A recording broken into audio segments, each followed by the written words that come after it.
खैर मकदम।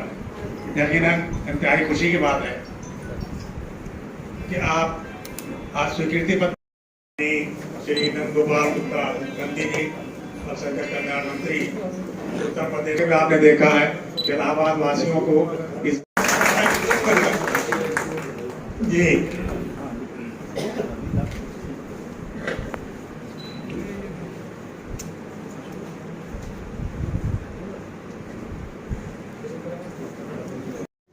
जो अल्पसंख्यक कल्याण विभाग ने स्वीकृति पत्र जो मिल रहा है आपको, ये अभी हमने बताया था कि हमारे बीच में HDFC बैंक के मंत्री जो प्रज्ञा ने कह रहा है इसकी जी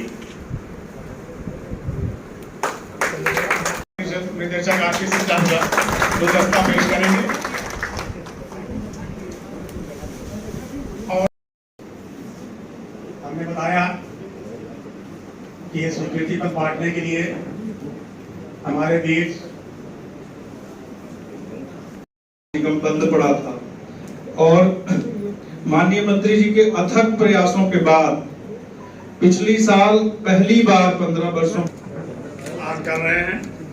आपके कर कमलों द्वारा आपके खाते में पैसा पहुंच रहा है। ये एक अपने आप में बहुत ही और है शहरे दक्षिणी की यही फिर से आरज़ू है, शहरे दक्षिणी की यही फिर से आरज़ू, नंदी सा एक मर्द वफादार जा रहा है।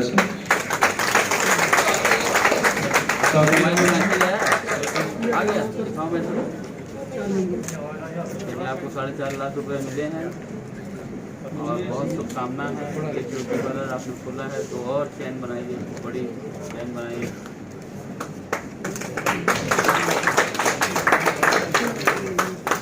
बहुत बधाई हो।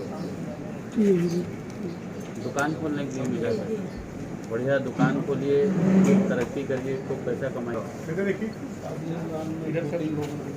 मैडम इधर दुकान बहुत बढ़िया दुकान चलाइए। आगे 18 लाख का लोन ले लीजिए, ठीक है। खूब तरक्की करिए, खूब आगे बढ़िए। देखिए इधर पकड़िए, ये आपकी बेटी की शादी के लिए आरपी सर सर्टिफिकेट 20,000 रुपये, ये वापस नहीं करना है, शादी के लिए अनुदान। ठीक, एक एहसान अली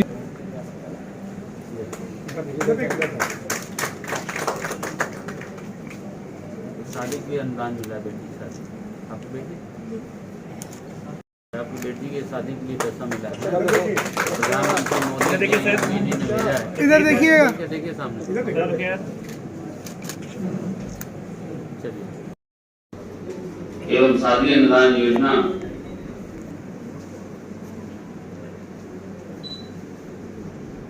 निगम के एमडी और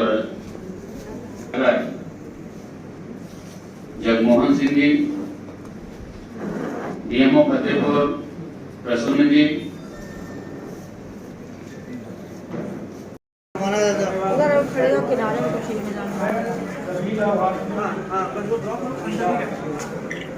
से जोड़ना है और मुख्य धारा से जोड़ते हुए आगे बढ़ाना है उनको भी। अभी मुझे देखा एक छोटी बेटी जिसने ब्यूटी पार्लर के लिए 4.5 लाख रुपए का लोन मिला। मैंने बिटिया को शुभकामनाएं दी कि 4.5 लाख का लोन है, इससे आप अपना व्यापार करें, अपना ब्यूटी पार्लर चलाएं, 10 लोगों को और रोजगार दें। आप नौकरी ढूंढने का काम करते थे, आज हमने इस तरह से हमारी सरकार ने, आदरणीय प्रधानमंत्री जी ने, आदरणीय मुख्यमंत्री जी ने, आदरणीय प्रधानमंत्री जी इस देश के रहने वाले 130 करोड़ लोगों को अपना परिवार मानते हैं, तो वो आप सबके लिए काम कर रहे हैं। आज आपको 4.5 लाख रुपए का लोन मिला है। अगर आप ब्यूटी पार्लर खोलेंगी तो अकेले तो ब्यूटी पार्लर चलेगा नहीं, आप 10 लोगों को रोजगार देंगी। और जैसे आजकल लुक्स और गीतांजलि ऐसे बड़े बड़े शोरूम खुले हैं, ऐसे 10 शोरूम आपके खुले, ऐसी मेरी शुभकामनाएं। और मेरे हाथ से 45 लाख का आपका लोन सैंक्शन हो तो भी मुझे खुशी होगी। मेरी बड़ी शुभकामना है कि आप आगे बढ़े। कि 5 लाख रुपए तक 5 लाख रुपए तक बीमारी का इलाज कराने के लिए हमारे पास भी लोग आते हैं। कोई कहता मेरा शौहर बीमार है, कोई कहता मेरा भाई बीमार है, कोई कहता मेरा बेटा बीमार है, कोई कहता मेरी बेटी बीमार है, किसी को कैंसर है, किसी की किडनी खराब है, किसी को ब्रेन ट्यूमर है। इस तरह के लोग आते हैं। माननीय प्रधानमंत्री जी ने उसका जब उद्घाटन किया, उसका शुभारंभ किया, तो झारखंड की धरती पर आपने देखा होगा कि 2 हमारी बहनें थी, तो 3-4 नकाबपोश बहनें भी थी, जिनको उन्होंने कार्ड दे करके सम्मानित करने का काम किया। ये सबका साथ, सबका विकास और सबका विश्वास। 15 सालों से ये योजना बंद पड़ी थी।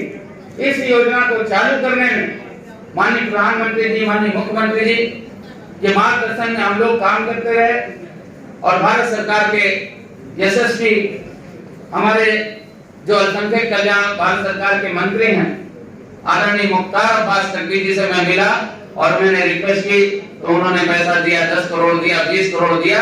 अभी हम आगे फिर से पैसा देंगे और आप सब लोग अपने कारोबार को आगे बढ़ाएंगे, फिर से पैसा लाएंगे और आपको देने का काम करेंगे। कि आप कि डरा दिए हो कि नहीं, योगी जी ने ये कहा है, मोदी जी ने ये कहा, एक बहन वाली, एक हमारा भाई हाथ उठा करके कह सकता है क्या? बल्कि आप तो खुद ही मन से कह रहे हैं कि पहली बार ये प्रोग्राम हो रहा है, पहली बार हमको लोन दिया जा रहा है, पहली बार हमको आगे बढ़ने का मौका मिल रहा है। तो ये फर्क है। इसलिए अपना दिमाग भी लगाना है। कौन सबको साथ लेकर के चल रहा है, कौन सबके विकास की बात कर रहा है, कौन सबको सम्मान देने का काम कर रहा है। केवल डरा डरा करके कांग्रेस ने मूर्ख बना करके, कांग्रेस ने बेवकूफ बना करके आपका वोट लेने का काम किया। सपा ने बेवकूफ बना करके आपका वोट लेने का काम किया। बसपा ने बेवकूफ बना के आपका वोट लेने का काम किया। अपनी तिजोरी भरने का काम किया टिकट बेच करके बसपा ने। कोविड का एकदम बहुत डरावना माहौल था। उस डरावने माहौल में भी अगर आपकी बेटी फर्स्ट आई तो मैं आपके घर पे पहुंच करके उस बेटी को सम्मानित करने का काम और जो भी सरकार की योजना उसका लाभ दिलाने का काम हमने किया। तो ये सब हमने करके दिखाया। मुस्लिम रहते हैं, कहीं दलित रहते हैं, कहीं ब्राह्मण रहते हैं, कहीं वैश्य रहते हैं, सब ने अपनी बेटी, बहू, परिवार का सदस्य माना और सबने हमको वोट दिया। हम सबके लिए काम कर रहे हैं, सबके लिए काम कर रहे हैं। हम राजनीति में नहीं थे, हम राजनीति में नहीं थे। एक हमारा जो घर है उसके पीछे एक मस्जिद थी, एक सामने हमारे चौराहे पे एक मस्जिद थी। बोले तरावी की नमाज होती है भैया, दोपहर में नमाज होती है और वो बम्बा नहीं आता, पानी वजू करने के लिए पानी नहीं रहता। तो हमारे घर में जनरेटर था, हमने वहां तक तार और केबल खींच करके वहां पर भी पानी की व्यवस्था कराई कि वजू की नमाज पढ़ने के लिए जो लोगों को दिक्कत होती है उसकी भी व्यवस्था हो, वहां पर भी व्यवस्था बने। 12-14 करोड़ रुपए हम लोगों की इलाज के लिए मदद कर चुके हैं। किसी को 3 लाख, किसी को 5 लाख, किसी को 1,78,000, किसी को 9 लाख, किसी को 4 लाख। और जब हम उसकी लिस्ट उठा करके देखते हैं, हम लिस्ट उठा करके देखते हैं, अगर 14 करोड़ में हम बात करें तो 8 करोड़ रुपए हमारी मुस्लिम बहनें और माओं को मिला है। किसी के शौहर के लिए, किसी के बेटे के लिए, किसी के भाई के लिए, और 6 करोड़ में हमारे और लोग, सॉरी 1,500 करोड़ रुपए विकास कार्य में, 2,550 करोड़ रुपए आपके बच्चों की शिक्षा के लिए, आपके बच्चों को पढ़ाने के लिए 2,550 करोड़ रुपए की धनराशि 4 साल में वितरित की गई और 1,550 करोड़ रुपए आपके विकास कार्यों में लगाया गया, जिसमें 52 राष्ट्रीय इंटर कॉलेज, 18 राष्ट्रीय ITI, 3 राष्ट्रीय पॉलिटेक्निक, 9 छात्रावास, 2437 स्मार्ट क्लास लगा करके बच्चों को पढ़ाए जाने का काम किया जा रहा है। ऐसी बहुत सारी योजनाएं। देखिए, आज करीब 70 लाभार्थियों को लाभ दिया गया है। टर्म लोन दिया गया, किसी को 4.5 लाख, किसी को 1,80,000, किसी को 2 लाख, किसी को 5 लाख, 20,000 रुपये बेटियों की, पुत्रियों की शादी के लिए अनुदान दिया गया। मैं आज के दिन आप सबको ये बताना चाहता हूँ और मीडिया के सभी साथियों से अनुरोध भी करता हूँ कि समाज को जागरूक करना है। सपा, बसपा, कांग्रेस केवल भारतीय जनता पार्टी, भाजपा का डर दिखा करके कि भाजपा आ जाएगी तो आपके साथ ये होगा, भाजपा आ जाएगी तो आपके साथ वो होगा। आपने देखा मुस्लिम समाज के बहुत ही सूझबूझ वाले जो नेतागण हैं, जो समाज को दिशा देते हैं, उन लोगों ने बोला कि पहली बार इस तरह का कार्यक्रम हो रहा है। तो ये हो पाया है तो आदरणीय प्रधानमंत्री जी, आदरणीय मुख्यमंत्री जी, आदरणीय प्रधानमंत्री जी इस देश में रहने वाले 130 करोड़ लोगों को अपना परिवार मानते हैं। आदरणीय मुख्यमंत्री जी इस प्रदेश में रहने वाले 24 करोड़ लोगों को अपना परिवार मानते हैं। अंतिम व्यक्ति तक विकास की रोशनी पहुँचे, अंतिम गांव तक विकास की रोशनी पहुँचे, अंतिम व्यक्ति तक सरकार की योजनाओं का लाभ पहुँचे, उसी के तहत ये कार्यक्रम किया गया है। सबका साथ, सबका विकास और सबका विश्वास सिर्फ नहीं ये नारा, ये है उद्देश्य हमारा और ये धरातल पर दिखाई दिया। कितना लाभ होगा इन बच्चों को पढ़ाई में, पैसा कितना कमाएगा? पढ़ाई में भी बच्चों को लाभ होगा। अभी एक बेटी है जिसको हमने 8 लाख रुपए डॉक्टर की पढ़ाई कर रही है दिया है। अभी हमारे जैन समाज के लोगों को भी, सिख समाज के लोगों को भी पैसे दिए गए हैं, लोन दिए गए हैं। पूरे प्रदेश में हम इसको तेज़ी से कर रहे हैं। सपा बसपा जो मुस्लिम समाज का वोट तो लेती थी, कभी उनकी भलाई के काम नहीं की और ये स्कीम बंद पड़ी थी। हम जाकर के भारत सरकार के माननीय मंत्री जी से मिल करके रिक्वेस्ट करके ले आए हैं। दूसरी बार पैसा आया है, ये पैसा बांट लेंगे तो और पैसा आएगा इनके विकास के लिए, इनकी तरक्की के लिए। मुस्लिम समाज के बच्चे वो पंचर बनाने की दुकान, अलमारी पीटने की दुकान, केवल इसी सब काम में ना लगे रहें, समाज की मुख्य धारा में जुड़ करके वो भी दुकान करें, वो भी व्यापार करें और लोगों को रोज़गार दें। इसी तरह से पढ़ाई के लिए भी जो बच्चे मदरसा में केवल अपनी धार्मिक पढ़ाई पढ़ते थे, उसके साथ साथ आधुनिक पढ़ाई भी पढ़ें ताकि समाज की मुख्य धारा से जुड़ सकें। एक हाथ में लैपटॉप और एक हाथ में कुरान हो, ऐसी सोच के साथ हम बच्चों को आगे बढ़ाएं। ठीक।